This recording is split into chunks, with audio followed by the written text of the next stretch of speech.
es importante acotar que los diseños de los sistemas contra incendios en general de los hospitales o centros de salud son bastante complejos porque los hospitales como tales son instalaciones complejas, ¿sí?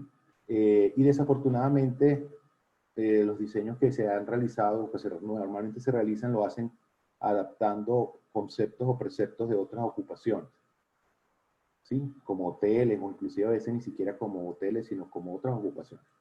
Entonces, por esto el tema de hoy se basa en esto, recomendaciones básicas acerca de los sistemas de seguridad de vidas y protección de incendios en instalaciones hospitalarias. ¿De acuerdo? Mi nombre es José Prada, como dijo el ingeniero Rodrigo, soy ingeniero graduado en la Universidad de Carabobo. Soy ingeniero electricista, de hecho. Y he adquirido, pues, algún cierto conocimiento y formación posterior. Y en el área de protección contra incendios, la he adquirido, pues, en formación en Estados Unidos y en forma autodidacta. Entonces, antes de comenzar, vamos a establecer algunas definiciones aclaratorias de interés. Lo que nosotros vamos a considerar hospital, siempre lo vamos a entender como lo que nosotros llamamos instalaciones hospitalarias, clínicas, etc. ¿De acuerdo? No nos vamos a referir a hospital a lo que es una consulta privada de un médico que tenga un cubículo en un edificio. ¿De acuerdo? De todas maneras, nosotros vamos a establecer las definiciones formales más adelante. En general, el término formal es el de centro de salud, ¿sí? O healthcare centers. Y normalmente se distinguen los hospitales, clínicas o cualquier otra instalación hospitalaria por el hecho de que existen personas con movilidad restringida en su interior. Y esto es un término que vamos a estar constantemente recalcando y lo que nos debe siempre orientar en cuanto a lo que se refiere al diseño del sistema contra incendios.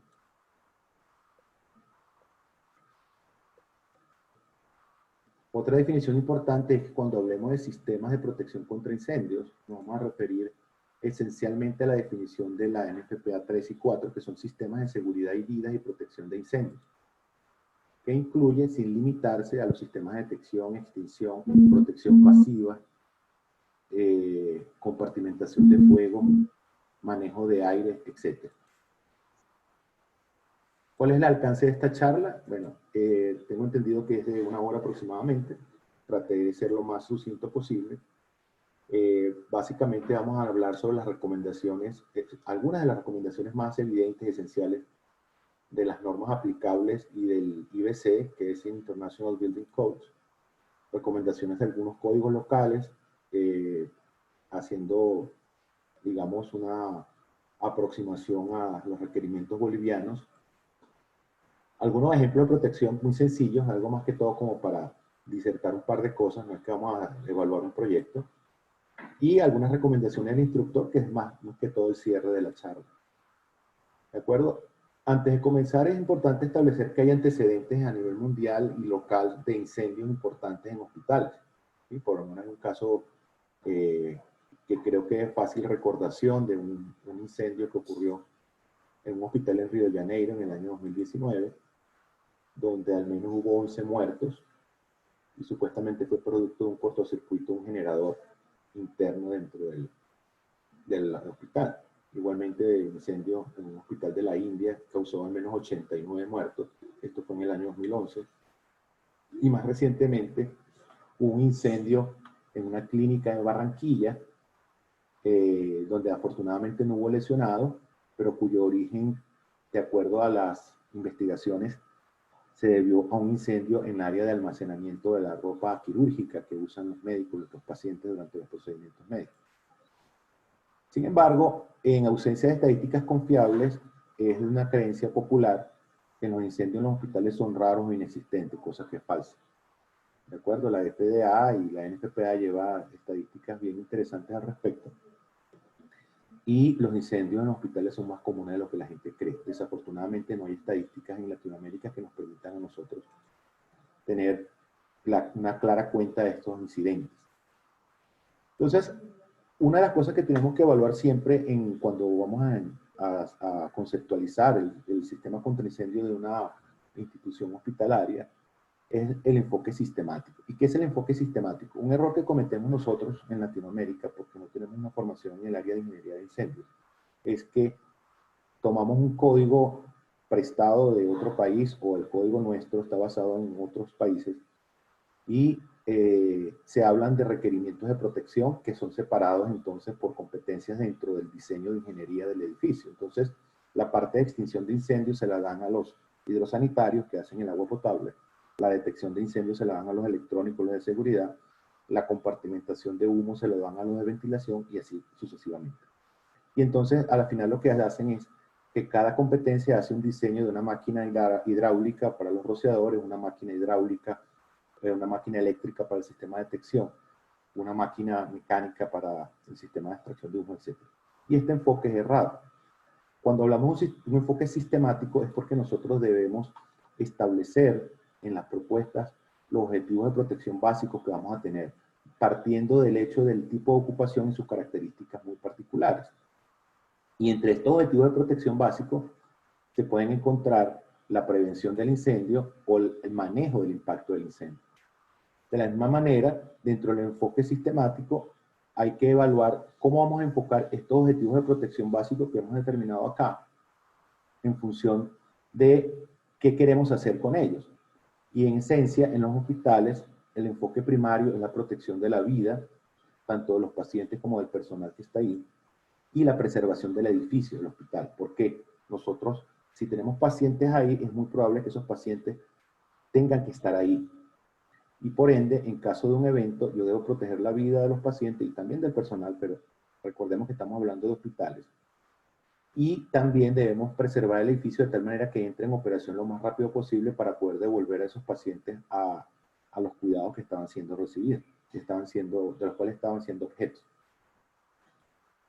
Entonces, en este enfoque sistemático, una empresa especialista o un consultor especialista o un grupo de empresas especialistas dirigidas por una empresa especialista que es capaz de ver todo el conjunto del problema, hace o lleva a cabo un proceso de análisis de riesgo y peligro de incendio, en los cuales dentro de esa edificación, que ya fue previamente diseñada por un arquitecto que consultó otras normas y códigos para garantizar, entre otros, las condiciones de seguridad de vida de los ocupantes, en este análisis de riesgos y peligros, esta empresa, en una forma de un análisis global, establece cuáles son las posibles amenazas a las cuales se puede exponer las personas que están dentro de la edificación y cómo esos grados de exposición se pueden convertir en fatalidades o daños a las personas en primera instancia y a los bienes en segunda instancia. Cuando hablemos acá del hospital, en lo que se refiere a la protección de la infraestructura,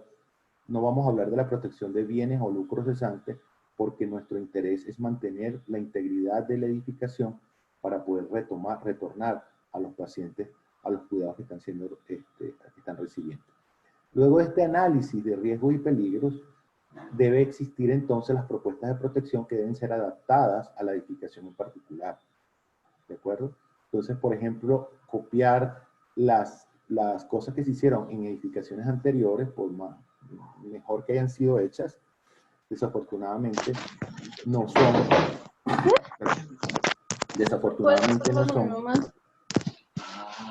desafortunadamente no son una buena praxis. Cada proyecto en sí mismo debe tener una caracterización basada en las áreas específicas que pueda tener el hospital. Y luego de que estas propuestas de protección han sido hechas, es que se procede a hacer el diseño de los sistemas. Es decir, el proceso es un proceso top-down que parte de lo general desde el punto de vista sistemático y va recorriendo una ruta en la cual se van haciendo estudios muy precisos respecto a las condiciones especiales que va a tener la ocupación hasta que se llega al diseño del sistema. Y luego estos diseños deben estar completamente coordinados, de tal manera que esas estrategias entre sí se conformen en un sistema de seguridad de vidas y de protección contra incendios.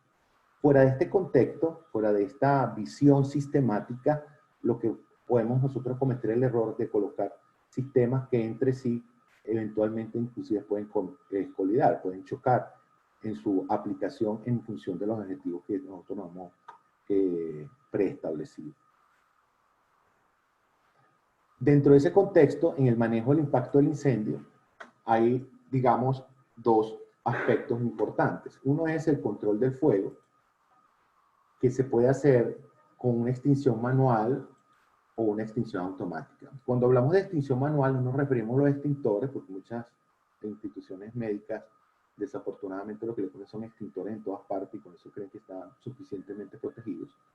Cuando hablamos de extinción manual como una, digamos, una estrategia de control del fuego a base de manejar el impacto del incendio en la infraestructura, estamos hablando de no solo mecanismos de extinción manual como mangueros de extintores, sino de sistemas de detección. Es decir, no puede existir un sistema de extinción sin que exista alguna aplicación de un agente supresor, un agente extintor, cualquiera que sea. Y también está la extinción automática. Y dentro del control del impacto del fuego en la edificación está garantizar la estabilidad de la estructura. Esto tiene que ver ya con los diseños de protección pasiva, con los diseños que hacen los ingenieros estructurales sobre resistencia al fuego de las instalaciones. Y controlar el movimiento del fuego o del humo dentro de la instalación. Es decir, cuando nosotros manejamos el impacto del incendio dentro de la edificación, podemos hacer el control del fuego mediante extinción manual o automática o controlar el impacto en la edificación mediante la garantía de la estabilidad de la estructura y el movimiento del fuego. En las ocupaciones hospitalarias deberíamos tener en cuenta todos estos aspectos. Pueden haber muchos más, estos son los esenciales, ¿de acuerdo? O sea, si hacemos un estudio profundo de todo esto, podemos pasar por lo menos 3 días nada más trabajando esta parte. Como les decíamos, entonces, cuando hablamos de extinción manual, como una estrategia, la extinción manual va a incluir todo lo que tiene que ver con la detección de los fuegos, su notificación a los ocupantes, el uso de extintores, mangueras manuales o cualquier otro mecanismo manual de extinción que se pueda considerar aplicable para los riesgos que están presentes en la ocupación. Y cuando hablamos de extinción automática, nos referimos a rociadores automáticos, sistemas de agentes limpios, sistemas de espuma u otros sistemas automáticos como a base de aerosol o polvo químico, water mist o similares. Hago esta acotación porque la extinción manual no se puede entender solamente como extintores y la extinción automática no se debe ver solamente como rociadores automáticos.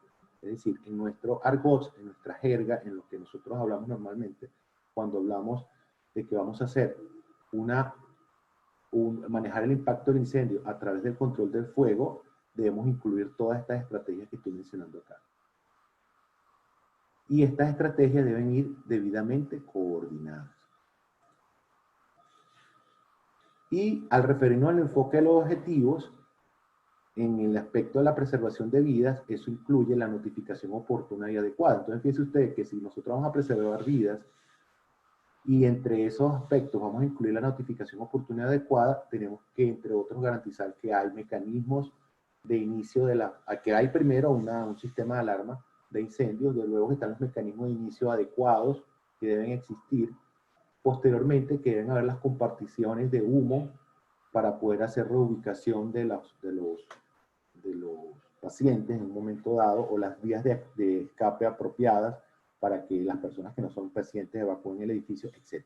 Entonces empieza a aparecer la coordinación entre los sistemas, porque por ejemplo, yo puedo garantizar una notificación oportuna a través de un medio de un sistema de alarma y garantizo la evacuación o reubicación segura si proveo la edificación de salidas de emergencia, de salidas horizontales a salas con compartimentación de humos, ¿de acuerdo?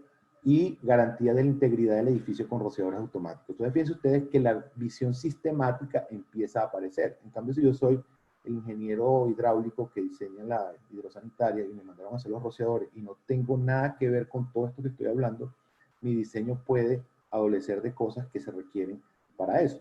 Igualmente, yo como ingeniero de incendios debería obligatoriamente tener reuniones previas con los estructuralistas para ver qué decisiones están tomando respecto a la resistencia del fuego o cuáles son los tipos de garantías de estabilidad estructural que van a tener la edificación desde el punto de vista de diseño estructural, cosas por el estilo. Y en lo referente a la preservación de la edificación, debemos enfocarnos en evitar daños irrecuperables de la misma y evitar el colapso de la estructura. entre otros, no solamente para fines de que sea seguro para los bomberos el ataque del incendio, como aparece en algunos códigos, sino para garantizar, en la mayoría de los casos, poder retornar a los pacientes a la ubicación original donde estaba antes de la reubicación. Veamos entonces, después de entender esto de la visión sistemática, algunos recursos que podemos tener nosotros para encontrar respuestas a qué deberían ser algunas de las recomendaciones prescriptivas que aparecen en las normas. Cuando nos referimos a prescriptivas es porque es más simple de hablar en una reunión como esta, donde todos tenemos un deseo de mejorar lo que estamos haciendo, sin entrar, digamos, en profundidades teóricas, porque en la vida real, en algunos casos, una instalación hospitalaria muy grande o con ciertas características, aparte de las recomendaciones prescriptivas de las normas, deberían también incluir algún tipo de grado de simulación de eventos de incendio a través de programas especiales, y para ello se requieren especialistas en el área.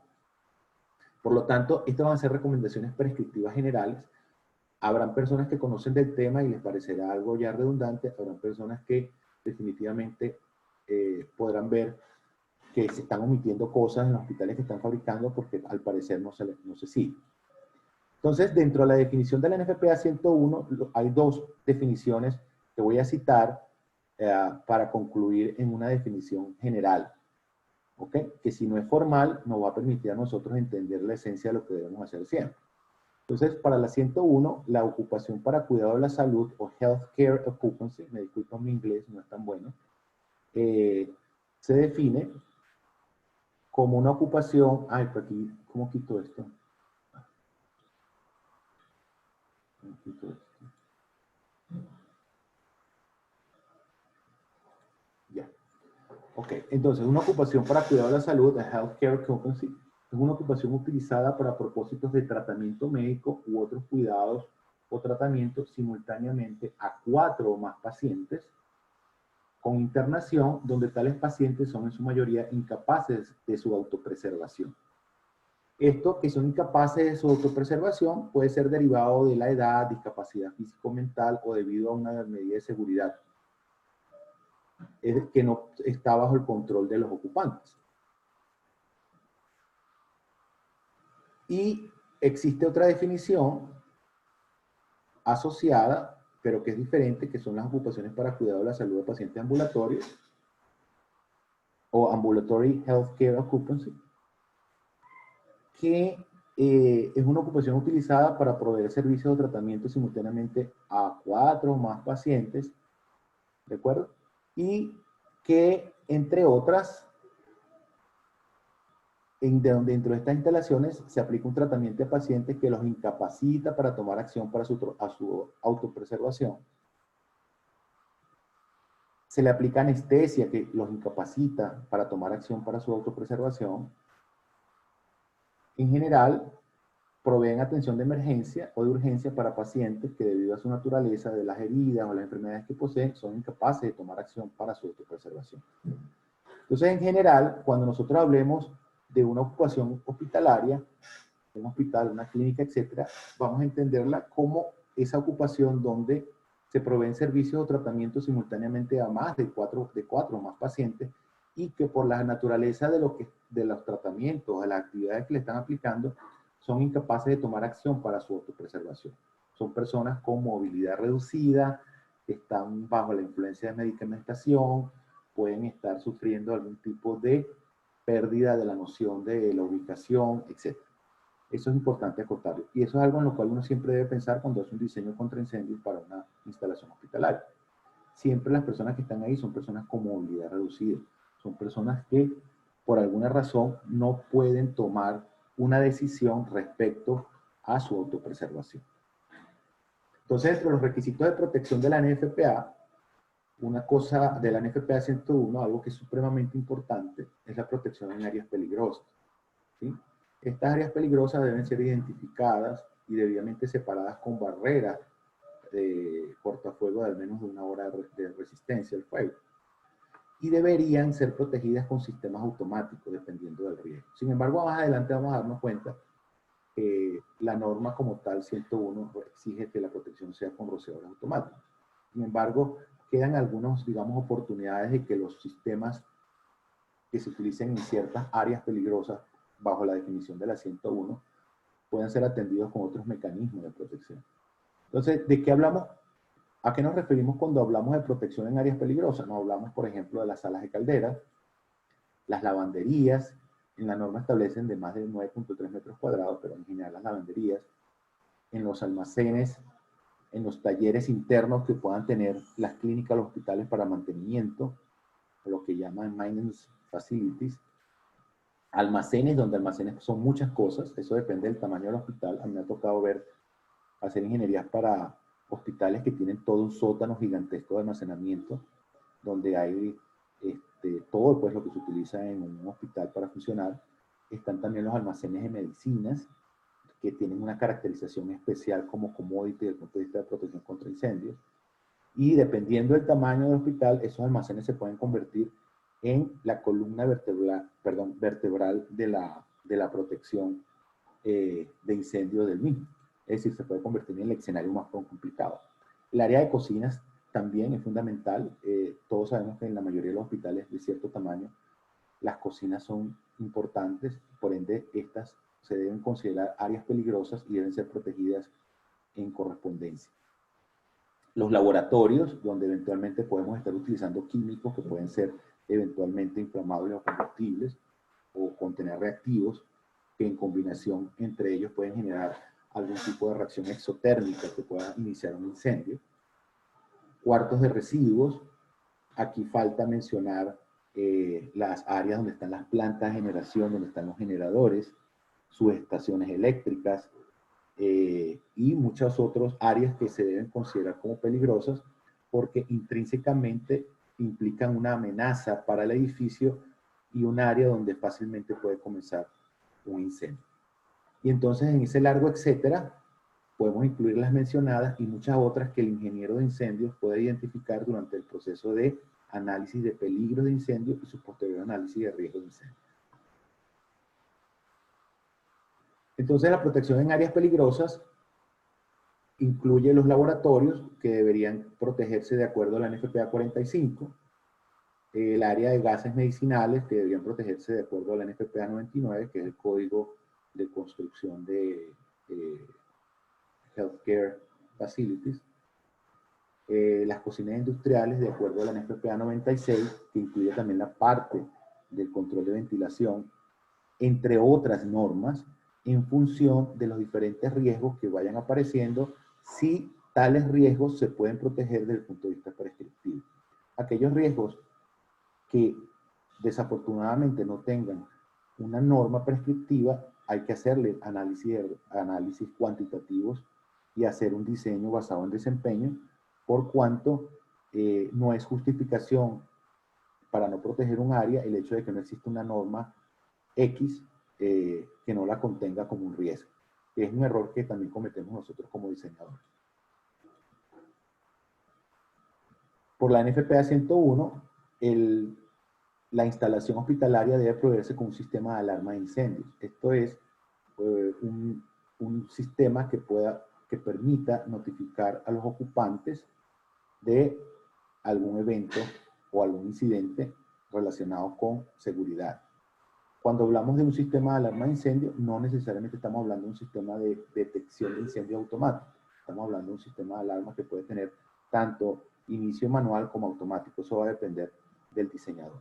Y cuando hablamos de alarma de incendio, no queremos decir que es que vamos a generar alarma general en todo el edificio en caso de un incidente. Cuando hablamos de un sistema de alarma de incendio, es un sistema que permite, bajo ciertas condiciones, generar notificación a los ocupantes por un evento, en este caso un incendio. Ya el proceso de notificación se tendrá que diseñar de acuerdo a las características especiales que tienen los hospitales, que es algo muy importante de acotar, por si se me olvida en la continuación de la presentación, que nosotros debemos entender que los pacientes no pueden ser advertidos de un incidente de la misma manera que se hace, por ejemplo, si estuviéramos en una biblioteca o un centro comercial. El inicio de este sistema de alarma de incendio podrá ser manual o automático. Obviamente, en algunos párrafos de la norma 101, de la 99 o del IBC, Es obligatorio la aplicación, la ubicación de estaciones manuales en los recorridos de las vías de escape y en ciertos otros puntos atendidos mayoritariamente por las enfermeras o por el personal médico. Y la detección automática va a depender de donde lo requiera el código o de la caracterización, insisto, de los análisis de riesgo presentes. ¿De acuerdo? Si mientras se pueda colocar detección automática en toda la edificación, perfecto, mejor. Sin embargo, si pueden haber algunas restricciones del código local, no es exigido normalmente colocarlas en 100% de la instalación. Sin embargo, el inicio manual sí es obligatorio y debería ser obligatorio. Otro dato importante que establece la 101 es que se puede hacer secuencia positiva de alarma, es decir, que cuando la detección automática detecta un incendio o un fuego, no necesariamente eso genera una alarma o una notificación general, sino que alguien, un attendant, recibe esa señal en su puesto de control y hace una investigación. Entonces, en la secuencia positiva solamente se genera una notificación, como sea que esté diseñada la zona de notificación, si se presenta un segundo evento de confirmación en los 180 segundos que se presentó el primero, como máximo, ¿no? Como máximo. O salvo que alguien active una estación manual y eso esté dentro de la matriz causa-efecto para, ¿cómo se llama eso? Hacer el override de la secuencia positiva de alarma o cosas por el estilo. Lo que es importante puntualizar acá es que la 101 te permite a ti como diseñador y con independencia de las recomendaciones que pueda tener la NFPA 72, hacer lo que se llama una secuencia positiva de alarma o una notificación, una detección condicionada o retardada. Y la notificación puede ser audible o visual. Eso es también importante aclararlo porque en algunas edificaciones que yo he revisado, ingenierías, diseños hechos para hospitales o clínicas, me encuentro, por ejemplo, que todas las sirenas, toda la notificación es basada en sirenas con luces estroboscópicas y cuando uno revisa las matrices causa-efecto se consigue con la sorpresa de que la detección genera notificación en todas partes, ¿sí? Entonces imagínense usted un área con pacientes, una persona, qué sé yo, que esté sufriendo un problema cardíaco y empieza a sonar una alarma de incendios. Obviamente eso puede afectar su estado de salud. Entonces la notificación puede ser audible o visual y dependiendo, ojo con esto, de los acuerdos a los que llegue el diseñador con la parte de seguridad del hospital, HCQ llamamos acá en Colombia, HC llamamos en Venezuela, deberían diseñarse cómo debe ser la notificación. Normalmente, sin querer sesgar cualquier diseño que hagan ustedes, normalmente uno debería poder hacer notificación visual en algunas áreas atendidas y en función de eso, las enfermeras en los puestos de enfermeras acudir y verificar qué es lo que está pasando o llamar a la centro de seguridad y entonces esa notificación se hace, por ejemplo, inicialmente con luces estroboscópicas que no generan ruido dentro de las habitaciones, por ejemplo. Le estoy poniendo un ejemplo, no estoy diciendo que esa es la regla de oro de hacerlo, de tal manera que dependiendo de lo que se ha determinado que es la emergencia, se haga o no se haga una reubicación o una evacuación. Pero la notificación definitivamente debe existir y puede ser manejada, como se dice más adelante, en modo privado. Es decir, que solamente se informa a parte del staff de la ocurrencia del evento y ellos son los que deciden luego cómo manejar la situación. La detección automática puede ser parcial o total, no es obligatoria en los cuartos de los pacientes e inclusive la norma le permite a usted colocar lo que se llaman alarmas de humo no supervisadas dentro de los cuartos. Sin embargo, en mi forma de ver las cosas, yo no lo recomiendo. Recuerden que las normas NFPA son la forma políticamente correcta de estar bien con todo el mundo. Sin embargo, dependiendo del código, podría o no requerirse, dependiendo de la ubicación de los cuartos respecto a los pasillos y respecto a las estaciones de enfermeras, la detección en los cuartos. Pero siempre la detección, y eso es muy barato hoy día, debería incluirse en los cuartos, aunque no sea obligatorio. Las estaciones manuales se pueden ubicar en pasillos atendidos bajo ciertas condiciones. Entonces la NFPA 101 también le da a usted la opción de colocar estaciones manuales solamente para uso del personal o el staff médico o a las enfermeras, ¿de acuerdo? Igualmente, eso es, digamos, una licencia que da la norma, pero que en otras normas u otros códigos posteriores se pueden volver más restrictivos. Entonces, dependiendo con el código de diseño que usted esté trabajando y el enfoque que usted está haciendo de protección, estas recomendaciones de la NFPA 101 podrían ser aumentadas por el diseñador que está a cargo de la ingeniería. Y se puede hacer detección temporizada, como habíamos hablado anteriormente, en lo que se refiere a una secuencia positiva, para fines de investigación. ¿Qué se refiere a una detección temporizada? Lo que mencionaba, que en caso de que exista inicio automático, el inicio automático no genera una alarma o no genera una notificación, sino que solamente genera una notificación local en un staff, puede ser la enfermera o un jefe de seguridad, que vaya a hacer una investigación y determina qué es lo que está pasando. Inclusive, la norma no restringe, voy a hacer un blackout acá en este momento, la norma no restringe el hecho de que se puede usar por lo menos el llamado de enfermera dentro de los cuartos como mecanismo de notificación. Que también puede estar eso incluido dentro del plan de emergencia. Y eso se puede hablar porque actualmente muchos paneles de detección de incendios permiten el manejo de llamadas de enfermeras, nurse call, para esos fines. Entonces usted podría tener un panel de detección de incendios con un repetidor que está en la estación de enfermeras y los llamados de enfermeras podrían meterse en el panel de incendios de tal manera que se utilizaba como mecanismos auxiliares, no sustitutivos, auxiliares en lo que se refiere a la iniciación del sistema de alarma. Entre otras recomendaciones, no están normadas, son recomendaciones por práctica en las áreas con tomógrafo o equipos similares, se debe preferir la detección por aspiración. Por dos razones. Primero, los detectores puntuales podrían no funcionar en ambientes con campos magnéticos muy intensos. Y lo otro, porque se recomienda que estas áreas en particular tengan una detección en la fase de incipiencia del fuego. Y estos detectores normalmente de aspiración pueden tener sensibilidades entre 0,01 y 0,02% por pie, contra 2% por pie o hasta 4% por pie que tienen los detectores tradicionales puntuales. Y hay otro aspecto que también yo he discutido con conocedores del tema, médicos y todo eso. Aparte del hecho de que estos detectores a veces no funcionan bien o no lo recomiendan dentro de ambientes donde puedan haber campos magnéticos muy fuertes, el hecho de que ellos pueden retener algún tipo de suciedad. Y esto hace que desafortunadamente puedan ser un poco de contaminación dentro del cuarto. Entonces, es una recomendación, digamos, basada en tecnología.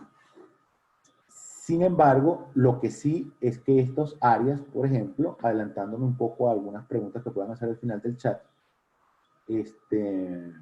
todas estas áreas tienen que estar debidamente protegidas. Todas. No podemos hacer excepción. Aquí, por lo menos en esta figurita, vemos la presencia de una sirena. Entonces, una persona, obviamente, que esté acá, en el caso de una notificación, eventualmente puede ver esa luz flashando.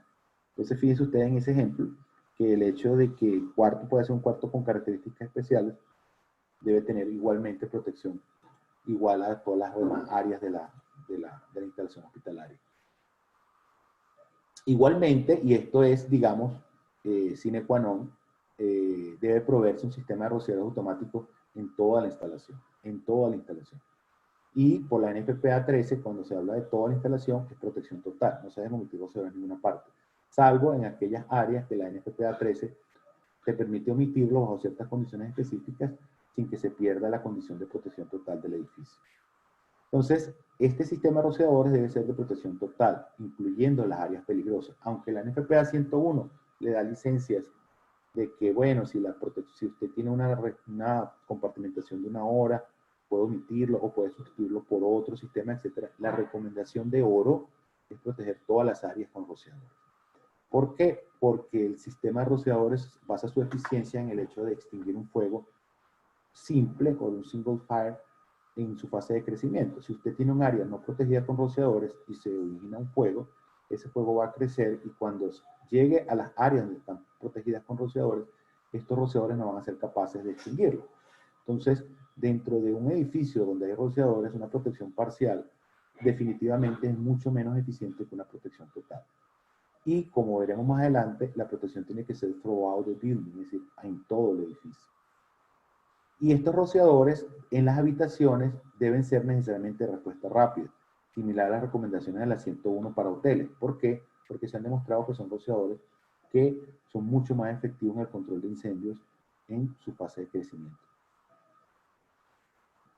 De la misma manera, los rociadores no deben, yo coloqué no deben, escribí no deberían, lo borré, lo volví a poner no deben. Los rociadores no deben ser omitidos en los quirófanos, ¿ok? Por cuanto la protección debe ser total. Sin embargo, hay mucha discusión al respecto, no se preocupen, yo ya la he tenido. Y por ende, muchos encargados del diseño del hospital como tal, de los arquitectos encargados del hospital, hablan pues de que no, porque se puede contaminar, que puede estallar un rociador y se contamina todo el quirófano y se pierde, o qué pasa si dentro de una operación, bueno, aparte de que la falla de una activación espontánea del rociador es muy rara y prácticamente imposible en condiciones normales de operación, existe una garantía importante de que si ocurre un incendio no controlado dentro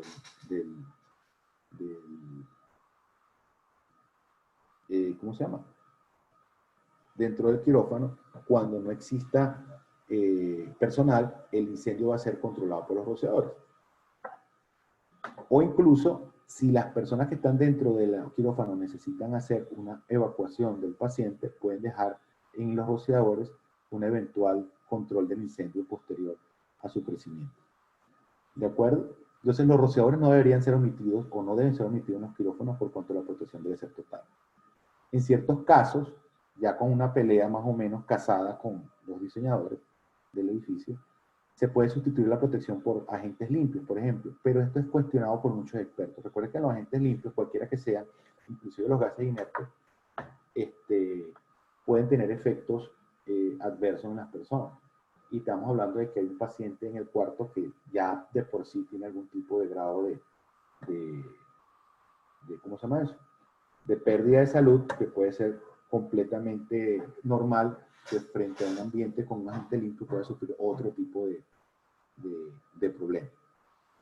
Por eso yo siempre recomiendo que los rociadores no se omitan, porque las opciones que existen son o sistemas alternativos entre los que se encuentran los AGLs, con los cuales no estoy muy de acuerdo tampoco, o si no, confiar en el personal médico que está acá, como son las recomendaciones que da la FDA en algunos momentos. Igualmente deben proveerse extintores manuales y esos extintores manuales de acuerdo a los fuegos esperados, de acuerdo al listamiento y debidamente espaciados según el tipo. Disculpe que estoy viendo un poquito más rápido, lo que pasa es que, bueno, no, es una hora y resulta que esto está tomando más tiempo. Aquí me están diciendo, el tiempo se requiere más, no hay problema, no tengo nada programado después, bueno, pero igual no me voy a quitar la hora de almuerzo. Igualmente, deben proveerse subdivisiones de los espacios del edificio. ¿Qué es esto? Esto es muy importante. Yo he visto montones de diseños de hospitales donde no hay compartimentación de fuego para crear áreas de fuego, de humo independientes, de tal manera que si yo tengo un problema en esta área C, yo pueda mover los pacientes a un área segura A o B mientras yo atiendo la emergencia acá. O sea, no podemos pensar en que la solución a un problema de un incendio es mandar a los pacientes por rampas o escaleras o ascensores, ¿sí? En una primera instancia debemos pensar en la reubicación de los pacientes. Y esa reubicación solamente es posible si podemos hacer compartimentación de humos dentro de la instalación. Y esto es muy común en los hospitales norteamericanos, más no tanto en los hospitales latinoamericanos. El edificio debe estar provisto de compartimentación de humo o smoke compartment, y esa compartimentación de humo incluye paredes y barreras cortafuegos, resistentes al fuego por lo menos una hora, porque el concepto de resistencia al humo de una hora no existe. Las puertas tienen que ser unas puertas swing especiales que sellan cuando trancan. Acá tiene que haber un sistema de extracción de aire y de cambio de aire específico para mantener esta área sin humo y con aire limpio. No pueden haber penetraciones no advertidas al ambiente, entre otras consideraciones que se deben seguir. Y hay que recordar que desde el punto de vista de la NFPA 101, las áreas compartimentadas se consideran áreas seguras o safe points. Entonces, por ejemplo, si yo tengo esta área C y esta área B, esta puerta que está acá sería algo como esto que está acá, ¿sí? Donde en esta área que yo tengo acá es un área A y tengo estas puertas, y en esta área aquí fuera del monitor tengo otra área B, y yo puedo mover los pacientes de un área A a un área B, de tal manera de que sea un área segura. Hago una reubicación y después de la reubicación retorno a los pacientes al área A. Yo he visto muchos hospitales y clínicas diseñadas en estas áreas de compartimentación, que aparte de que son obligatorias por la NFPA 101, es decir, que ya el arquitecto que diseñó el edificio ya debería haberlas previsto, entonces no existen, y eso afecta también la forma como se hace la zonificación en la notificación. Recuerde que cuando uno hace una notificación en un establecimiento, el que sea, hay zonas de notificación.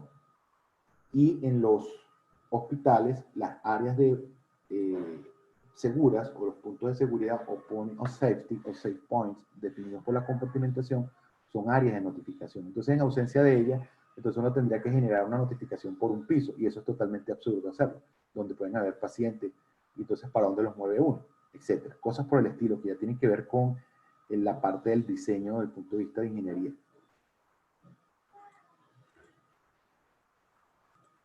Como les mencionaba, las áreas con compartimentación de humo no deben ser penetradas, es decir, y si se penetran, deben tener previsión de sellos, ¿sí? De tal manera que el humo no se mueva hacia estas áreas. Igualmente, si hay ductos de manejo de aire, tienen que haber damper, y todo esto combinado con puertas de cierre automático, de tal manera de que esta área que estamos pintando acá, que estamos mostrando acá, sea un área segura para mover los pacientes en caso de una reubicación. Es decir, que no va a haber humo, si hay un incendio no va a entrar humo acá, ni por ningún lado. Entonces, también he visto casos de hospitales donde tienen el techo raso bien bonito, y dentro, por encima del techo raso, hay huecos pasando, y hay, ¿cómo se llama esto? Bandejas eléctricas pasando sin compartimentación.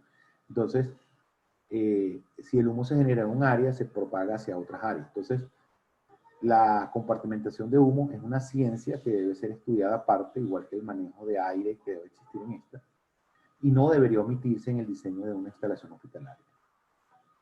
Igualmente, las áreas seguras con compartimentación de humo deben poseer puertas automáticas, y debe haber un control de humo y cambio de aire para garantizar que es una zona segura para reubicar a los pacientes y al personal que lo está reubicando.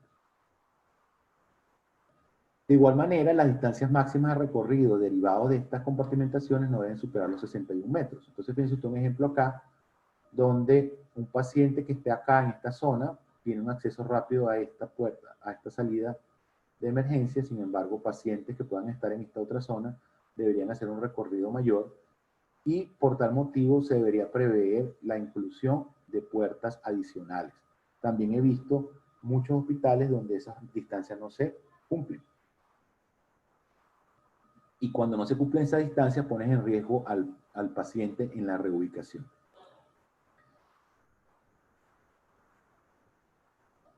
Veamos entonces algunas recomendaciones de protección de la NFPA 99. La NFPA 99 es un código igual que a la 101, es decir, te dice qué hacer y te recomienda cuáles son las normas que van a seguir luego en cada uno de los diseños particulares que tienes que hacer. Y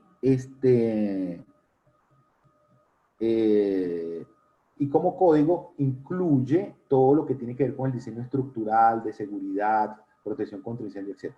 No es un código de incendios de hospitales, no.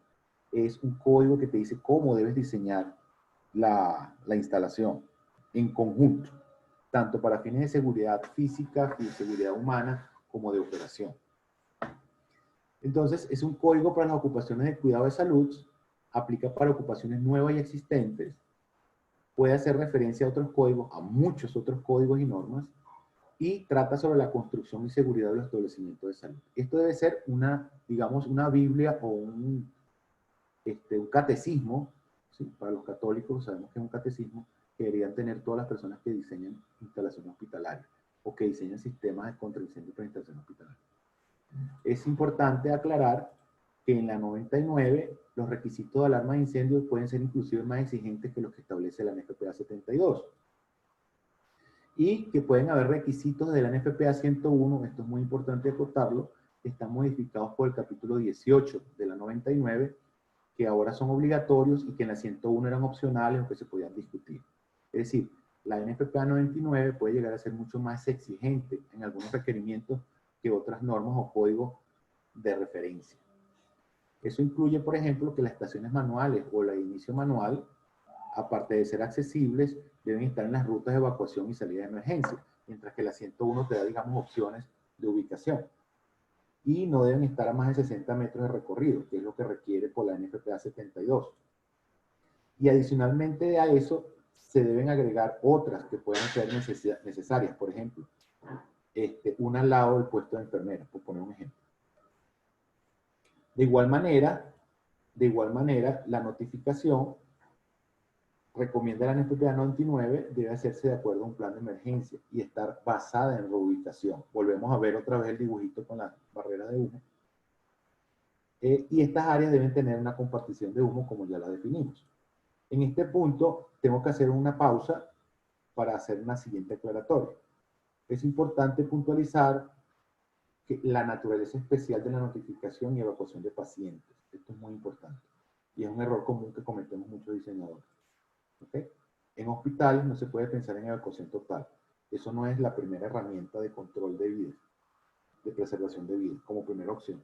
Por ende, las zonas de notificación deben ser cuidadosamente planeadas con el personal médico de seguridad y basadas en las características especiales que va a tener el hospital.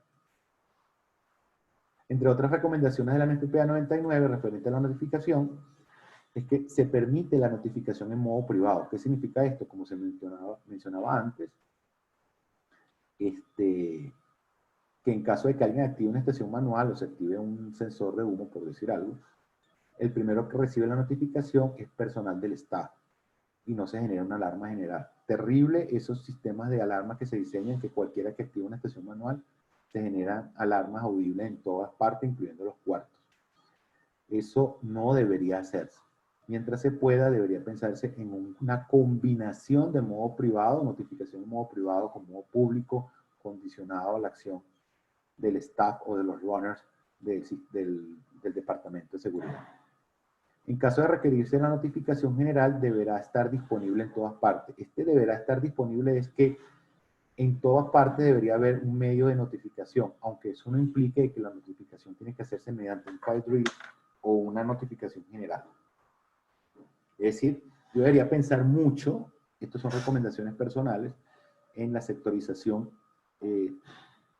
más exhaustiva que pueda de la notificación, de tal manera de que yo solamente notifique primero al staff y si tengo que hacerlo a las personas solamente en un área para reubicación, etc. El departamento de seguridad de un hospital tiene que tener un entrenamiento muy particular, muy alto, en la parte de manejo de este tema de las zonas de notificación. Y teóricamente se pueden omitir en área de paciente. Esto hay que revisarlo, tanto en el código como en el análisis de riesgo y peligro que haya hecho el ingeniero del incendio. Igualmente, la NFPA 99 pide rociadores de acuerdo al código. Un código que lo exige sería el NFPA 101 y otro código que lo exige el IBC. Y deben ser diseñados e instalados por la NFPA 13, preferiblemente. Teóricamente se pueden omitir donde lo permite la misma 99 a la 13. Los que saben diseñar rociadores saben a lo que me refiero, que es que la NFPA 13 en la sección 4.1 exige que la protección sea total, salvo en aquellas áreas que se puedan omitir bajo las condiciones de la NFPA 13 sin que se pierda la condición de protección total. A esto es lo que me refiero a que se puedan omitir. Es decir, no es que el diseñador va a buscar dónde omitirlos, ¿no? Que en caso de que no sea prudente proteger una cierta área, tiene que verificar si se pueden omitir ahí. Si no, la protección tiene que ser total. De igual manera, los extintores portátiles, de acuerdo a la NFPA 10, deben ser diseñados y ubicados, deben ser ubicados y dimensionados, de acuerdo a la NFPA 10. Es una recomendación por la 99 que los extintores para áreas donde hay cuartos MRI tienen que ser no metálicos. ¿Ok?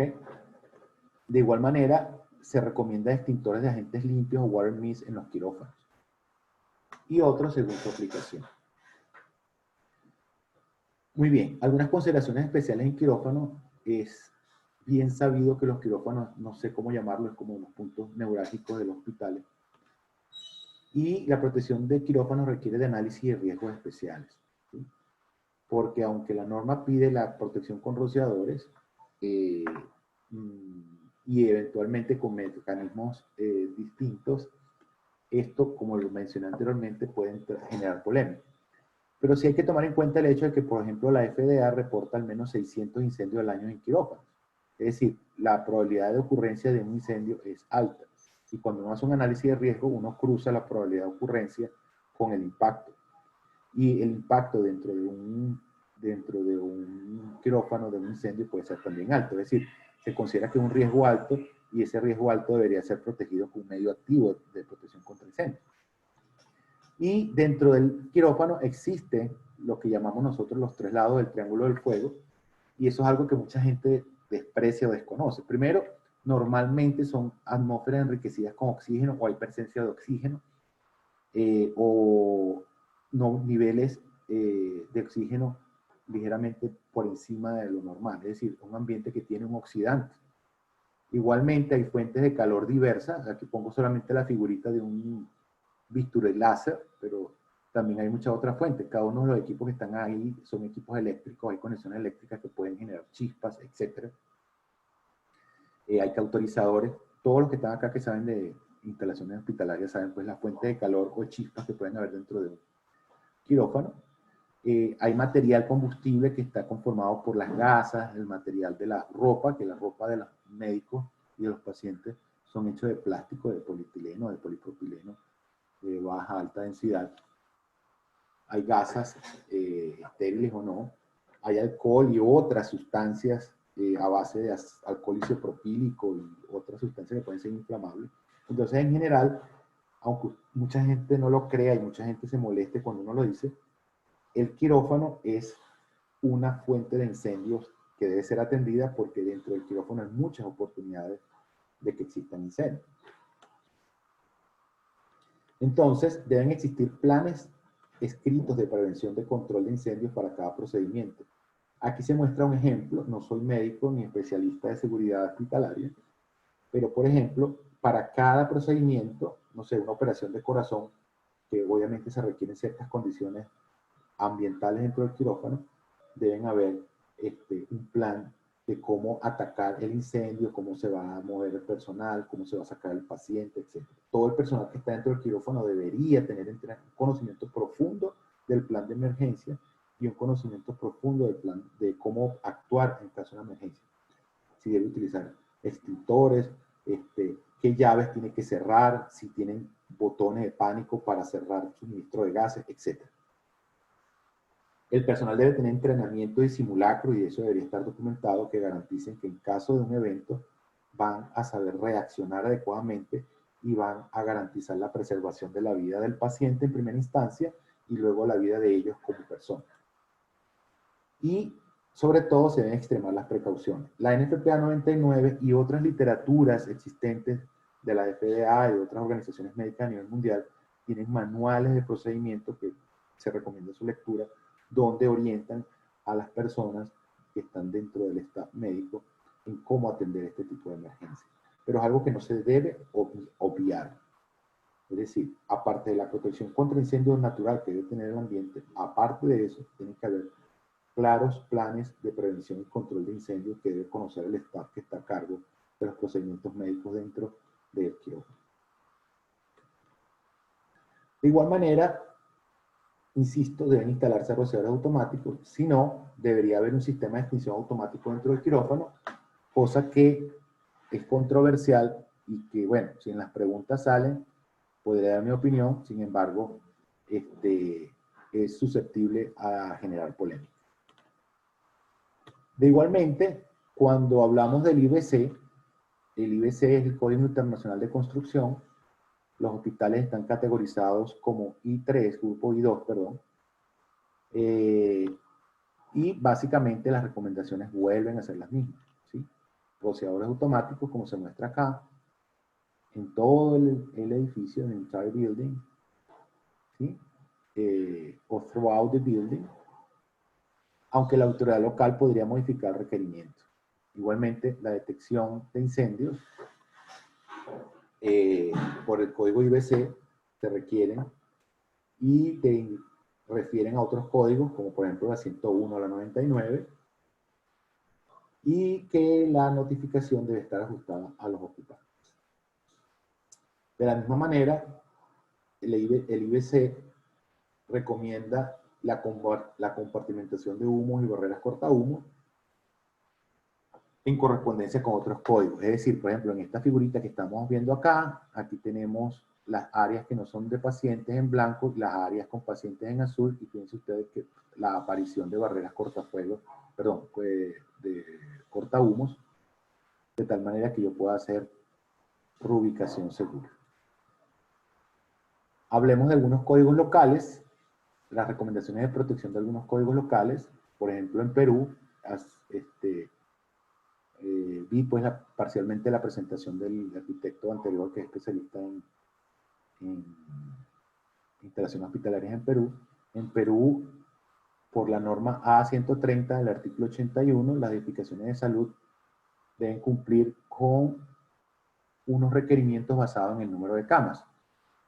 Esto lo discutía yo con un colega de Perú, que es un experto, el ingeniero Josep Libán, y él decía que no estaba de acuerdo que los sistemas estuviesen basados en camas porque deberían estar más bien basados en niveles y alturas, y es correcto. Sin embargo, lo que vale la pena recalcar acá es que Perú, en este particular, establece un criterio claro, prescriptivo, de cómo deben ser los sistemas en función del número de camas. Entonces, un hospital pequeño, no sé si esto sea pequeño, después ustedes me corrigen, por favor, que son los expertos en hospitales, un hospital de menos de 50 camas, el sistema contra incendio de la detección y alarma es obligatorio. En un hospital de 50 a 150 es obligatorio el sistema de rociadores y la detección y alarma. Es decir, que a partir de 50 camas ya es obligatorio un sistema de rociadores y un sistema de detección y alarma. No menciono los extintores y la señalización porque eso debería ser obligatorio para todo el mundo, ¿no? En todas partes. Me refiero pues, a lo que tradicionalmente le causa miedo, tanto en el diseño como en el presupuesto. Entonces, acá en Perú, a partir de 50 camas, ya es obligatorio un sistema de rociadores y un sistema de detección y alarma en todo el edificio. Y hay otros requerimientos parecidos a la 101 y 99. No se muestran aquí pues por lo corto del tiempo. Tenemos lo que me sorprendió revisando la norma de mi país, que es que la protección de establecimientos asistenciales está basada en niveles, como es la recomendación que hizo el colega peruano, está basada en niveles y en áreas brutas, y básicamente se enfoca en detección manual, en detección de incendios, y para algunos casos mayores de 2 niveles, y independientemente del área, sistemas de manguera. A esto se refiere la norma venezolana con sistema de extinción fijo con medio de impulsión propio, es decir, un sistema de mangueras con una bomba. Y fíjense ustedes que para ningún caso requiere rociadores. Esto quiere decir que en la norma venezolana, la CUBENIN 823-2002, no se requieren rociadores para los hospitales, en cordial desacuerdo con la norma de mi país. Igualmente en Colombia, la NSR10 clasifica a estos establecimientos de hospitales como institutos de salud con incapacidad I2 y requiere, entre otros, detección de incendios, rociadores, toma fija de bomberos, que son las mangueras, extintores portátiles. Entonces, fíjese usted que en la sección J4242, el grupo I2 Salud piden instalar un sistema de detección automático de incendio en cada habitación, en cada espacio que quede en la trayectoria de evacuación de las habitaciones y en cada piso de la unidad, de acuerdo con la norma NFPA 72. Esto es técnicamente detección total, automática y manual. Y en lo referente a rociadores automáticos, establece que en la totalidad de edificios clasificados en el subgrupo de ocupación o incapacidad I2, debe haber un sistema de rociador automático. Es decir, que en Colombia no hay condicionamiento por número de camas ni por área. Si es I2, lleva rociadores al 100% y detección al 100%. Entonces, es como más restrictiva, más exigente la norma colombiana al respecto.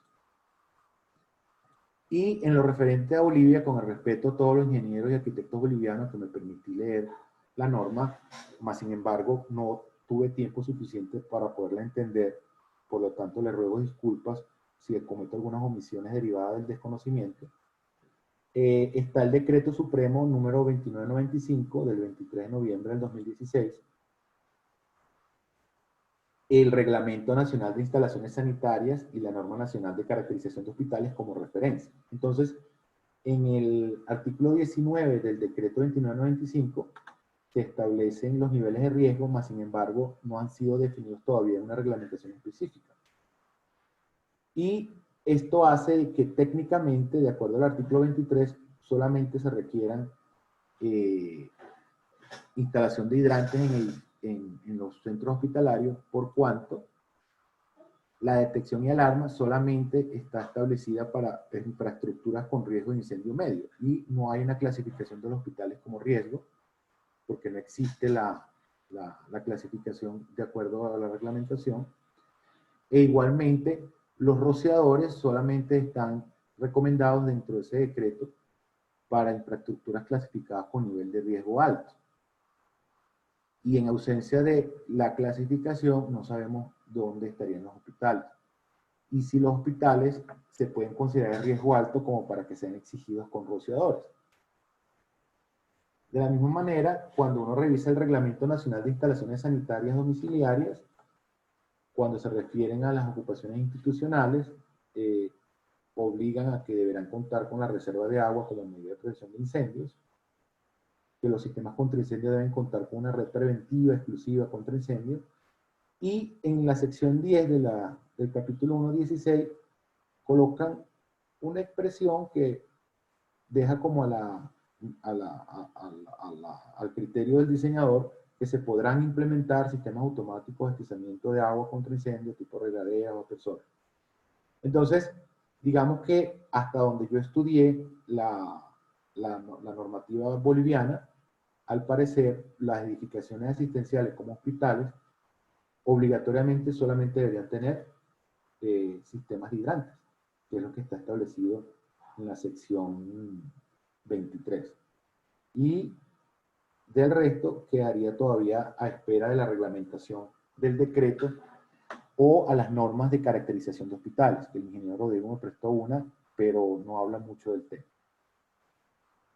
Entonces, los requerimientos podrían ser determinados por la autoridad o el tipo de hospital en ausencia de exigencias taxativas. Es decir, en este caso, nuevamente me disculpo, estaríamos dependiendo, entre otras, de el criterio del diseñador y el requerimiento de la autoridad competente.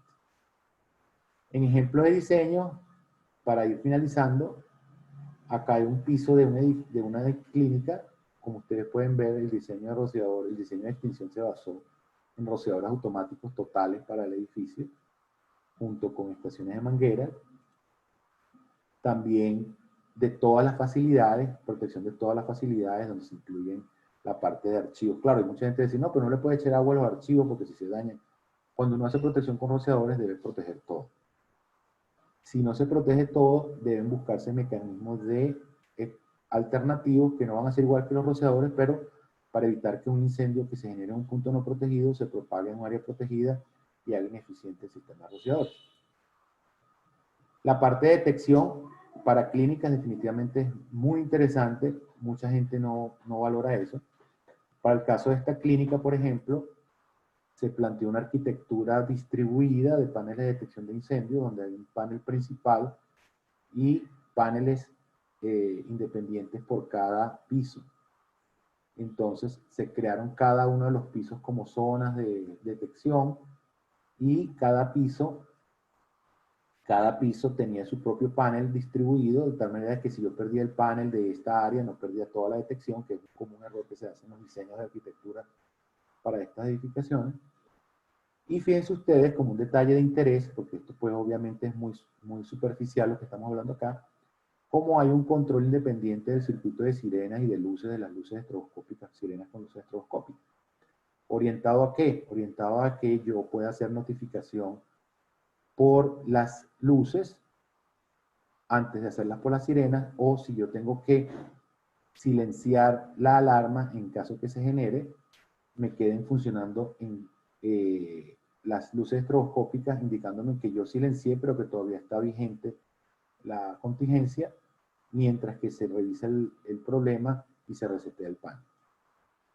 Entonces, una de las ideas de esta arquitectura era que, por ejemplo, en un piso cualquiera, este es el mismo piso 5, que está acá, quinto piso, en el área donde están las enfermeras estuviera el panel. ¿Sí? Aquí está el FSP, el FAC.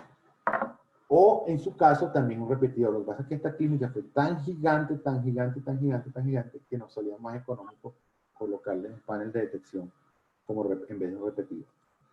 Entonces, como resumen, para finalizar, las recomendaciones generales de protección para un hospital en protección contra incendios deberían ser rociadores automáticos, detección de incendios, como sea que sea manual o automática, con su notificación, protección de riesgos especiales que van a incluir cuartos de transformadores, cuartos de plantas eléctricas, cocinas, almacenamientos, laboratorios, calderas, etc.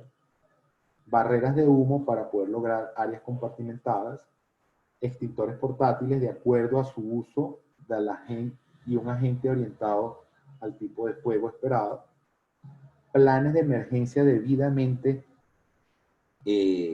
diseñados junto con los diseñadores del sistema contra incendios y planes de emergencia donde todo el personal se ve involucrado y sea debidamente entrenado. Y en general, las recomendaciones se derivan en garantizar la vida de personas con movilidad restringida y la integridad de la edificación. Es decir, todas estas recomendaciones se deben basar en el hecho de que las personas que están ahí mayoritariamente son personas con movilidad restringida y que se debe garantizar la integridad de la edificación para poder retornarlas en caso de una reubicación. Debemos acostumbrarnos a ver la protección del edificio como un todo, hacer análisis de riesgos y peligros de incendio específicos y trabajar con los médicos y el personal de seguridad. Es decir, no podemos llegar como gurúes que esto se hace así, porque los médicos, enfermeras y personal de seguridad especialistas en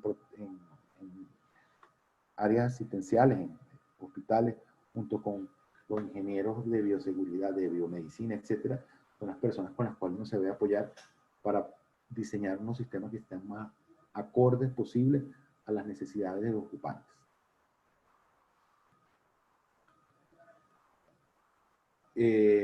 Muchísimas gracias a todos los presentes. Espero pues que este conversatorio haya sido de su utilidad. Disculpe que quizás hablé muy rápido ya al final, pero también es para respetar en lo posible el tiempo. Agradezco la presencia de 120 participantes que sintieron que esta charla puede ser de su interés. Estoy a su orden. No sé si tengamos algunas preguntas. Me disculpo que estoy un poquito enredado con el Zoom.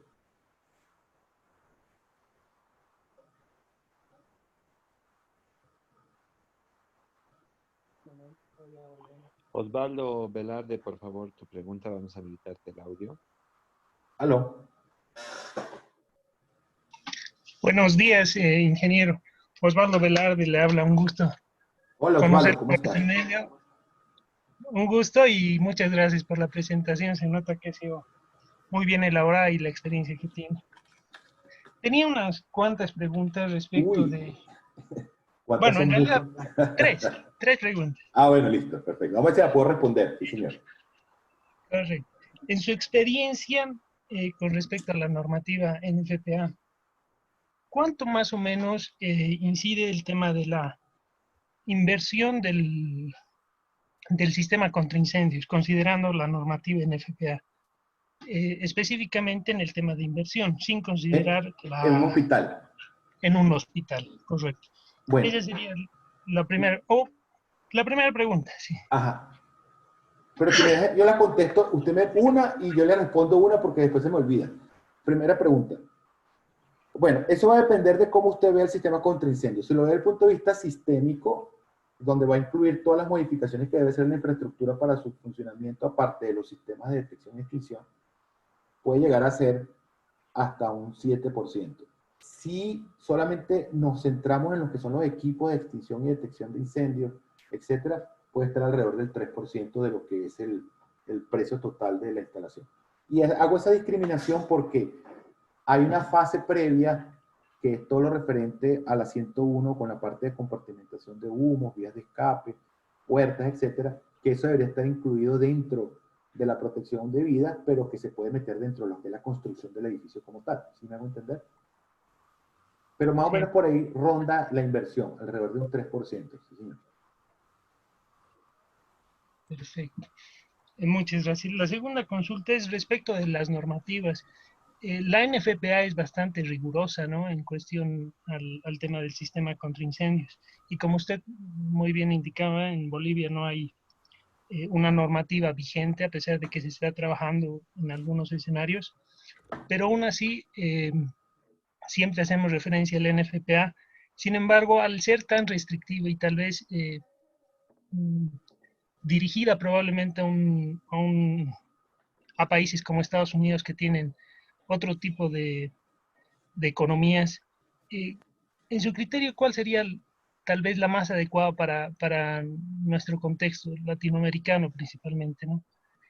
Seguramente hay otras normas que no son tan restrictivas y dan paso a tener tolerancias que sean más accesibles económicamente. O cuál sería el criterio para considerar esto, considerando también el tema de seguridad, ¿no? Ya. Tal vez un repaso a las normativas que usted indicaba y un listado en función a eso. Ya. Bueno, su pregunta es difícil de responder, ingeniero, ¿no? Es una pregunta como complicada, ¿no? Por muchos sentidos. Primero, la presentación que se acaba de hacer está basada en recomendaciones prescriptivas o usando como referencia estas normas, ¿de acuerdo? Segundo, las normas no se deben entender como oráculos. Es decir, ellas no te dan todas las respuestas. Debe estar por encima del ingeniero. Sin embargo, es muy simple para cualquier autoridad poner un código donde se base la protección en normas y reglas prescriptivas. ¿Sí? Es muy sencillo, porque usted compra el libro, se lo lee y diseña, la autoridad compra el libro, se lo lee y revisa. Entonces, en ese sentido, creo que deben haber otras alternativas, no tanto de normas, sino de análisis prestacionales o basados en desempeño, o lo que se llama performance-based design, que está muy en boga ahorita, a pesar de que tiene más de 20 o 30 años. Es decir, en ausencia, yo entiendo su pregunta, lo que pasa es que no quiero poner palabras en su boca, yo entiendo su pregunta, ¿qué hacemos en los países latinoamericanos que, por ejemplo, en Colombia, para un hospital en una zona rural, por como ustedes vieron, tienen que tener rociadores, y hay sitios donde ni siquiera tienen agua, ¿sí? O no tienen dinero para construir un sistema de rociadores? ¿Qué hago ahí? ¿Incumplo la norma o qué otros mecanismos puedo utilizar? Entonces, no pensemos tanto en la norma, pensemos más bien en la búsqueda de soluciones donde partamos primero de un análisis de riesgo, un análisis de peligro de incendio, un análisis de riesgo de incendio, y agregar grados razonables de seguridad a la infraestructura en ausencia quizás de mecanismos tradicionales de protección contra incendios. Eso es mi recomendación personal. No tanto adaptar normas que sean mucho más flexibles, porque toda norma va a tener en sí mismo intrínsecamente un error, que es que trata de satisfacer las necesidades de los grupos que cooperaron en su diseño o en su redacción. Me hago entender, lo que estoy diciendo lo asumo personalmente, responsablemente. Es decir, las normas a la final atienden los intereses de fabricantes o de constructores o de técnicos que a lo mejor desconocen otras cosas. Entonces, las normas a la final tienen que usarse como guías. Hay normas, como usted vio, que son más laxas que otras más exigentes, pero entonces no es un tema de adopción de normas, sino más bien un tema de tratar de establecer, aprovechando quizás la oportunidad que tiene Bolivia de hacerlo, metodologías de protección ajustadas a la necesidad particular que pueda tener la ocupación y basarlas en análisis de ingeniería más profundo, más que en la aplicación de normas. Es decir, Aprovechen la situación de que no tienen una norma que les mande a hacer cosas para que sean creativos en las propuestas basadas en ingeniería de los sistemas contra incendios que deben haber en los hospitales. Es mi recomendación personal. No quiero que con eso se sesgue, obviamente, la opinión de otras personas al respecto, ni que me vengan a regañar los puristas de las normas al respecto. No sé si eso satisface su inquietud. Sí, sí, tienen toda la razón. Es bastante complejo el tema, ¿no?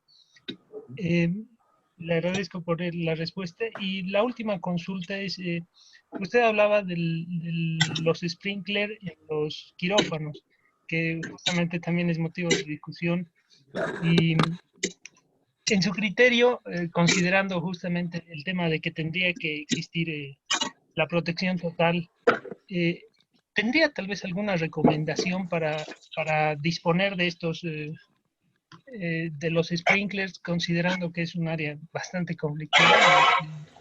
¿No? ¿Cómo disponer? No entendí. Ya que me pidieron la cámara.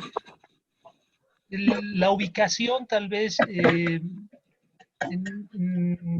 en el quirófano en sí, o qué parámetros tal vez considerar para de alguna forma, si vale el término, contentar a todos los involucrados, ¿no? Porque como estoy viendo acá, es motivo de discusión entre varios profesionales el colocar los sprinklers en los quirófanos, ¿no? Sí, Entonces, claro. tal vez alguna recomendación con respecto de eso. Bueno, la recomendación es, primero, teóricamente, puedo estar equivocado porque no tengo la norma a la mano, teóricamente eso, contradiciendo lo que dije anteriormente, se considera de riesgo ligero, ¿no? Por ejemplo, usted puede diseñar puede colocar rociadores hasta 20 metros cuadrados de área de cobertura y podría seleccionar rociadores de repente de tipo concealed, empotrado, de tal manera que no se vean y no retengan sucio, ¿no? No se puede hacer una protección enfocalizada porque uno no sabe dónde pueda generarse el incendio. Podrían buscarse alternativas de la industria al respecto de rociadores que pueden utilizarse con coating especiales de tal manera de que la posible contaminación por la presencia del rociador se minimice. Sin embargo, si se considera el ambiente como tal para protección de rociadores, se tiene que aplicar la NFPA 13. No hay, digamos, en la NFPA 13 algunas licencias especiales para los quirófanos, lamentablemente. Entonces, ahí empieza a haber una discusión por la presencia o no de los rociadores. Es decir, si van a haber rociadores, tienen que diseñarse por NFPA 13 bajo el riesgo presente por la clasificación de riesgo de ocupación. Ya las alternativas que pueda tener uno como diseñador, más allá de una existencia de tecnología o colocar rociadores con SIL, no hay mayores, digamos, licencias como para satisfacer a otros cuando piden que no existan rociadores, desafortunadamente. Y bueno, es una discusión que yo he tenido muchas veces. Yo he hecho en el último año como 3 clínicas y yo pongo mis rociadores ahí y van y me los quitan. Los tengo que dejar en el diseño. Porque tiene que ser así. Pero entonces el instalador los quita. Ahí no puedo, ahí sinceramente pareciera que eso es una ley desafortunada en todas partes. No le puedo ayudar más en ese sentido. Si yo coloco los rociadores en los diseños, siempre, en los quirófanos. Si me digan, no, que los tiene que quitar, no puede. Es mi obligación como diseñador. Ahora, respecto a las alternativas, como le dije, hay muchas. La FDA recomienda, en algunos casos, solamente tener extintores de CO2 dentro del cuarto y un entrenamiento estricto del personal. Otros recomiendan sistemas de agentes limpios, pero ¿qué pasa con los sistemas de agentes limpios? Los que son halocarbonados, independientemente de que hayan gases seguros como el NOVE, bajo ciertas condiciones de concentración podría ser tóxico para el paciente, que ya está en una situación, no sé cómo la llaman ustedes, que son especialistas, ya una situación delicada, pues, ya tiene un proceso de una patología que está siendo atendida. Y en el caso del Inergen, por ejemplo, que supuestamente es una atmósfera respirable, igual si se activa ese sistema durante una operación, si no he escuchado una descarga de un sistema de Inergen, eso puede matar al médico del susto antes de que lo mate el incendio, ¿no? Entonces, aparte de que pues los niveles de disminución de oxígeno pueden afectar al paciente que ya están dentro de una atmósfera enriquecida de oxígeno por la patología. Entonces hay muchas puntos de discusión al respecto. Mi recomendación de los rociadores en los quirófanos se basa en cuando los quirófanos no están atendidos. Es decir, cuando los quirófanos están solos. Me imagino que en algún momento los quirófanos dejan de trabajar y en ese momento se puede surgir un incendio y ese incendio es controlado. Eso lo puede complementar con detección muy sensible dentro del quirófano también. Entonces ya es una estrategia combinada donde los rociadores están ahí para un caso, una eventualidad muy rara, y la detección se hace a fase temprana y debe ser atendida por el personal de seguridad. Insisto, deberíamos estar en la capacidad de combinar, ¿sí? De combinar estrategias en forma conjunta con los especialistas. Por lo menos ayer escuché una presentación de un ingeniero, me sorprendió la especialidad, un ingeniero biomédico, hablando de muchas cosas que me dejaron sorprendido. Entonces veo que allá en Bolivia tienen ingenieros especialistas en el área. El señor Rodrigo es especialista en instalaciones hospitalarias. Entonces, el ingeniero de incendio no puede llegar a mandar, el ingeniero de incendio tiene que llegar a coordinar con los otros especialistas este tipo de cosas para llegar a conclusiones, basado en análisis de riesgo y peligro claro y preciso. ¿Sí? Por aquí hay otras preguntas, no sé, ¿quién más? Me preguntan que... Perfecto, le agradezco mucho. Señor. Muchas gracias, gracias a los organizadores igual, gracias. De todas maneras, ingeniero, estamos a sus órdenes, me puede escribir por correo, me puede hacer todas las preguntas que usted quiera después con muchísimo gusto. O el señor Rodrigo lo puede incluir en el grupo que tenemos en Telegram y con mucho gusto lo podemos atender. Muchas Aquí, gracias. ¿cuál es la dinámica, Rodrigo? ¿Respondo las preguntas que están en el chat o atiendo a los... Jaime está moderando el debate. Ok, listo, perfecto. Porque aquí hay varias preguntas en el chat, no sé si se responden o cómo. O usted simplemente me pasa las preguntas.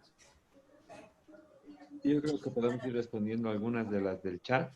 Tal vez sería bueno que tú ya has visto la mayoría, entonces tal vez puedes ver cuáles corresponden para no alargarnos mucho en el tiempo tampoco. Sí, claro, yo sé. Voy a tratar de responder rápidamente aquí y cualquier otra persona que usted considere que deba atender. El ingeniero Prada, las normas referidas, bueno, las normas no se pueden compartir legalmente, ¿ok? Eso se puede manejar con Rodrigo, eso se tiene que comprar en la NFPA, desafortunadamente, pero bueno. Excelente conferencia, muchas gracias. El estimado, buena conferencia, gracias. Tremendo como siempre. Mi amigo Guillermo. Excelente, muchas felicidades. Por aquí yo vi una pregunta, ¿cuál es el tipo de tubería que se utiliza en el sistema de rociadores? Bueno, eso lo establece la NFPA 20. La NFPA 3. El tipo de tubería básicamente es acero al carbono. La mayoría de las aplicaciones. También pueden ser otras que están establecidas en la parte de above ground piping, que pueden ser tuberías no metálicas como el CPVC, Blade Master o similares. Es decir, ya eso lo establece la NFPA 13, ¿ok? Y cualquier sistema contra incendios basado en agua es referida a la NFPA 13. Por aquí preguntaron algo sobre los gabinetes de manguera. Las clases de manguera, de los sistemas de mangueras deben estar definidas por un código. Lo más que puede hacer la NFPA 14 en ausencia de un código que establezca la clase del sistema es que los edificios de altura obligatoriamente deben tener un sistema clase 1 automático. Entonces eso de tipo de manguera, es decir, el tipo de conexiones que deben haber, lo fija un código. Por el IBC no revisé esa parte porque ya vi que Bolivia tiene, y casi todos los países, conexiones de mangueras. Entonces caer digamos, en una redundancia pues, al respecto. Pero la clase debería estar definida por un código. Desafortunadamente, por lo menos en Colombia no existe, en Venezuela sí. Son clase, lo que nosotros llamamos clase 1, que es clase 2, que son las conexiones de 1,5, por ejemplo, etc. ¿Qué otra cosa por acá? Gracias por la Un momentito, perdón, José. Ahí tenemos una pregunta de José Steve. José Steve. Tiene habilitado su micrófono, por favor. Listo. José. Estimadísimo.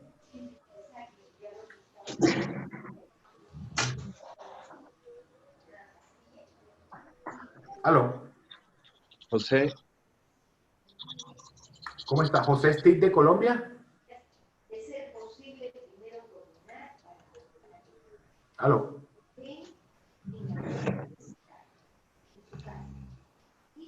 Bueno, no sé qué pasa. Continuamos con las preguntas. Ok, aquí dice una consulta dentro de la norma específica cada cuánto debemos hacer mantenimiento de nuestro sistema contra incendio automático. Eso va a depender. Los rociadores, sistema de manguera, bomba contra incendio, etcétera, están basados en los planes de mantenimiento de la NFPA 25, que son los sistemas de extinción a base de agua. La parte de detección de incendios está basado en el capítulo 14 de la NFPA 72, todo lo que es la inspección por el mantenimiento del sistema. Y ya otros sistemas específicos, WaterMe 750, Gente Limpio, NFPA 2001, etcétera, etcétera, establecen cuáles son las rutinas de mantenimiento. Entonces, cada cuánto debemos hacer mantenimiento en nuestro sistema, eso está definido en cada una de las normas. Por ejemplo, en la NFPA 25, por un ejemplo, para los sistemas de mangueras tienen que haber inspecciones y pruebas un mínimo de cada 6 meses, si no mal recuerdo. ¿Ok? Pero sin embargo, la referente a la bomba se tiene que hacer una prueba, en algunos casos, una prueba semanal del sistema de bombeo. Es decir, el mantenimiento como tal se tiene que diseñar como un plan específico para cada sistema que usted tenga. No se puede decir que tenga que ser necesariamente mensual o bimensual o trimestral, porque en cada una de estas normas hay tareas específicas que se deben hacer con determinada frecuencia. Para los ascensores, ¿qué elementos de seguridad son pertinentes aparte de botones de alarma o teléfono de comunicación y luz de emergencia? Para los ascensores. Bueno, normalmente los ascensores, aunque están en la 101, se rigen por otras, y están mencionados en el 72, se rigen por otras normas ANSI, si no me recuerdo. Desde el punto de vista de protección contra incendios como tal, los ascensores, lo que se hace cuando en la parte de diseño de rociadores es que se colocan rociadores en la parte de abajo del foso, y si la máquina es hidráulica, en la parte de arriba del ducto del ascensor, como en el cuarto de máquina. Aunque creo, me disculpan los expertos porque yo no soy experto, que los ascensores con máquinas hidráulicas, ya que supuestamente cada vez son más raros. Desde el punto de vista de detección de incendio, igual. Lo que sí debería haber es una llamada de ascensor, es decir, el sistema de detección debería estar en capacidad, a través de un mecanismo de control, de llamar al ascensor al piso de abajo cuando detecta humo en el lobby. ¿Ok? Eso también lo olvidan, o a veces los mismos ascensores traen el mecanismo con un detector integrado que tiene. Entonces, cuando el detector del ascensor detecta humo, un detector convencional, hace un llamado al ascensor al piso de abajo. ¿Ok? Como tal, el ascensor, como, no sé cómo llamarlo, como ambiente, regularmente no tiene una protección contra incendios como tal, la cabina como tal del ascensor. Las áreas de rayos X, ya que las áreas de rayos X, tomógrafo y áreas similares llevan rociadores, deberían llevar rociadores, sí señor, pero entonces entramos en la misma discusión, el señor Delgado. Caemos en la misma situación. Que son muy caros los sistemas, que se puede activar un rociador y se daña el tomógrafo. Entonces, pero desde el punto de vista del diseño del sistema de rociadores por protección total, de acuerdo a la sección 4.1 de la NFPA 13, debe llevar todos rociadores. Ahora, ahí empieza la pelea después. ¿Existe alguna especificación o consejos para hospitales de salud mental de Gaby Valle? Sí. Hay algunas recomendaciones específicas en el IBC, porque ahí las personas también tienen otra, aparte de los problemas de movilidad, también tienen problemas mentales. Sin embargo, pues se escapa de lo que es la presentación y debería que revisarlo. Si tiene algún caso en particular, escríbame, con mucho gusto atendemos su duda. José Steve, disculpe, no he hecho ninguna pregunta. Delgado. Para Colombia, la NSR10 determina en el capítulo K344 el número de salida dependiendo de la ocupación. En nuestro caso tenemos por hospital 2 salidas. En el capítulo 4365 establece la distancia que va a haber entre cada una. Pero relaciona si hay o no rociadores, dos cosas. Se contradice, ya que el capítulo 441 dice que lleva con todo, y la otra es cómo se mide la distancia. ¿Cuál es la mínima distancia entre ellos? Wow, esa es tremenda pregunta, señor Delgado.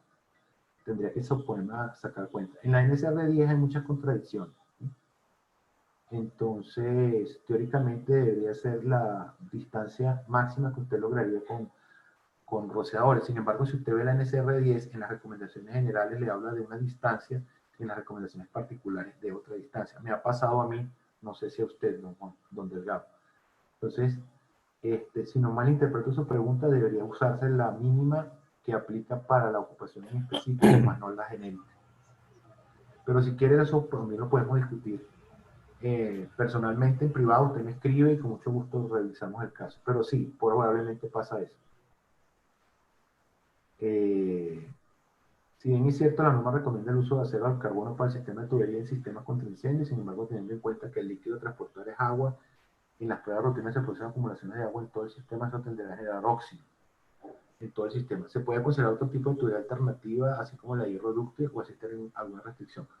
Como yo le comentaba, señor Manuel JCB, la NFPA 13 en su capítulo, no me acuerdo ahorita, por eso lo cambiaron, pero en la sección de Above Ground Pipe, le da las opciones de tubería. Las opciones de tubería son, entre otras, tubería no metálica o tubería plástica.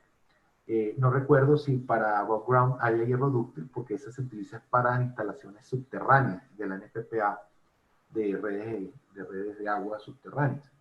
No recuerdo y creo que no existe hierro dúctil para tubería superficial o a la vista.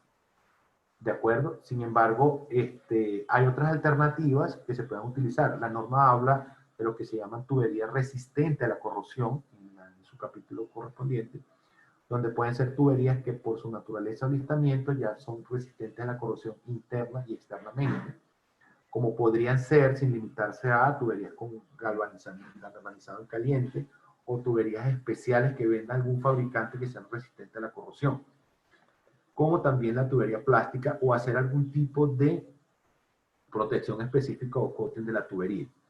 Sin embargo, no creo recordar, y por favor, si hay algún experto acá que tenga la norma a mano, que el hierro dúctil se puede utilizar, aunque sería otra alternativa de tubería resistente a la corrosión. ¿Se puede instalar losa radiante en un hospital en lugares fríos? No sé qué es losa radiante, señor Asus. No lo he escuchado en la parte de incendio. Pero yo he visto sistemas rociadores en tubería Blade-Master. ¿Se puede o no se puede? Claro que sí, señor Didier González. Se puede instalar la tubería Blade-Master de acuerdo a las recomendaciones del fabricante y al límite de su listamiento. Entre otros, está restringido para ciertos riesgos y dependiendo del riesgo debería estar protegida o no expuesta. Pero sí se puede utilizar. Señor J. Delgado, para el bombeo del sistema de agua del sistema contra incendio, ¿cuál equipo es mejor? ¿Con motor eléctrico o diésel? Eso va a depender de la fuente primaria de energía. Si va a utilizar una bomba eléctrica, de acuerdo al capítulo 9 de la NFPA 20, debe evaluar, si no me recuerdo, la sección 9.2, me disculpan si la memoria me falla, si la fuente de energía es confiable. Si la fuente de energía no es confiable, puede, para una bomba eléctrica, y no lo puede sustituir por una fuente dedicada a energía, o no puede proveerla de una segunda fuente de energía, la mejor opción sería una bomba diésel. Eso va a depender de los análisis de confiabilidad de la fuente de energía. Les recuerdo que si la fuente de energía para una bomba eléctrica no es confiable, tiene que incluir una fuente auxiliar y por ende tiene que incluir una transferencia listada, lo que encarece el motor, la instalación de la bomba contra incendio. Entonces, eso también va a depender de un análisis ya no de riesgo de incendio, sino de confiabilidad de la instalación. Ya eso se lo tiene que discutir con el departamento de electricidad, la gente que está haciendo el diseño, etc. La NFPA 20 le dice en uno de los anexos de la sección 9.2 cuáles son, digamos, las características de una fuente confiable. Entre otras es que no debe tener cortes entre ciertos periodos de tiempo. Y si no es confiable, debe tener una segunda fuente, y si no puede colocar la segunda fuente por alguna razón, debería ser una bomba diésel. Mientras no haya aire, se inicia la corrosión, o incluso no la hay. Sí, señor, eso es correcto. El triángulo de la corrosión es listo. Bueno, no sé, ¿quién más? ¿Alguna otra pregunta? Los moderadores, por favor.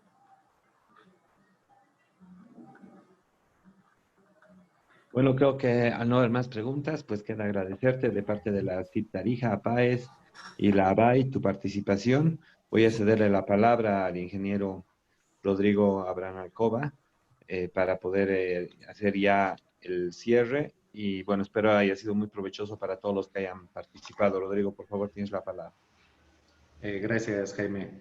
A todos los participantes del chat se les va a proporcionar el link del grupo del ingeniero José Parada de Sistemas contra Incendios. Seguramente tienen más consultas, no alcanza el tiempo.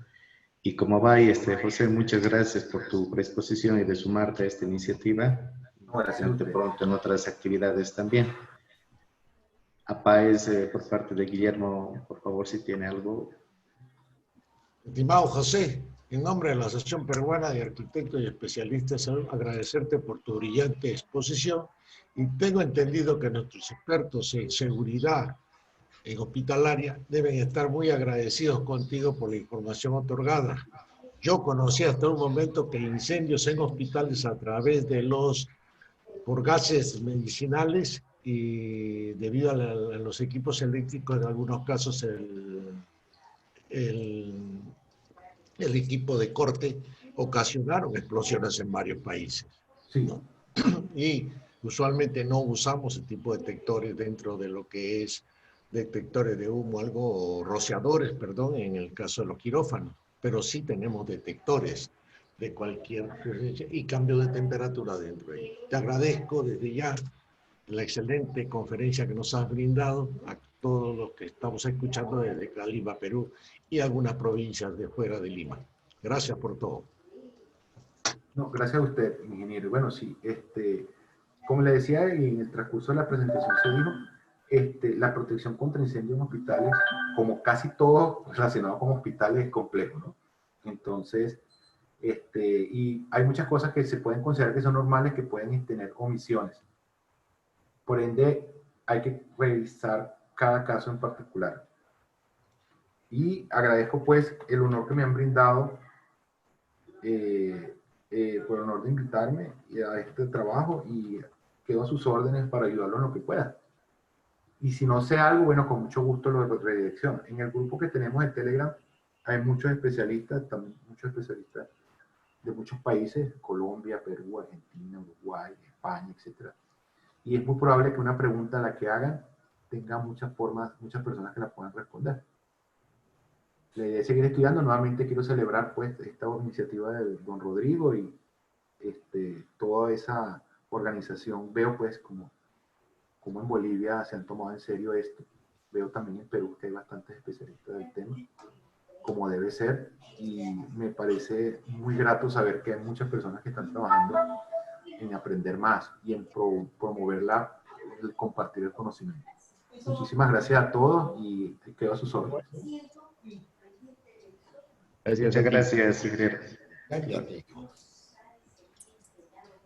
Con eso entonces cerramos. Muchas gracias a todos por su atención.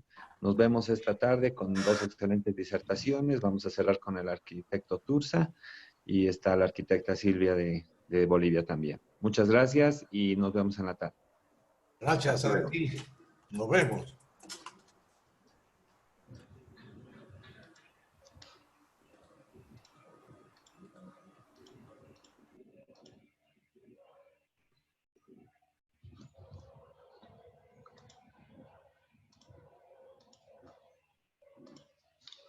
Yasmani. Hola, Rodrigo. ¿Lo cierras, Antonio? Vos lo tienes que cerrar. Vos estás de anfitrión. Aquí.